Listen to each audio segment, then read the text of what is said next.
Бұл қысқа сабақта сіздерге Photoshop'та мынандай тексттің мынандай кусоктарын қалай алып тастау керегін көрсетем, жылдам алып тастау керегін.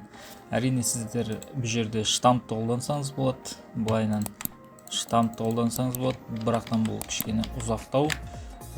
Немесе заливканы қолдансаңыз болады. Бірақтан бір ең оңай тәсілі бар. Бұл жерде мысалы мынау текст алып тастау керек болса,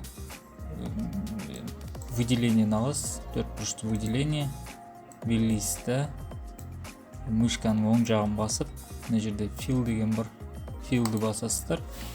Fillге басқан кезде, мына жерде use дегенде content aware тұру керек.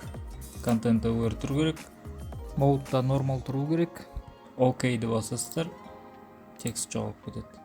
Соның келесінде тура сондай, оң жағын басасыздар, fill, content aware, normal тұрады, OK-ді басасыздар. Кейбір кезде мынандай дұрыс емес болуы мүмкін, өйткені мына жердегі текст алып кетеді кейбір кезде. Соны қайтып басасыздар да, оң жағын басып, fillді басасыздар, OK, жоқ болып кетеді. Мына жерде де тура сондай, бірақтан выделять деген кезде желательно тек қана осы текстті выделять еткен дұрыс, fillге басасыз, OK. Мынандай үлкен болса, енді кішкене дұрыс емес болып выделение болған, OK.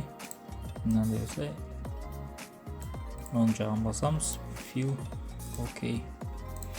Бұл ең қарапайым, ең жылдам тәсілі.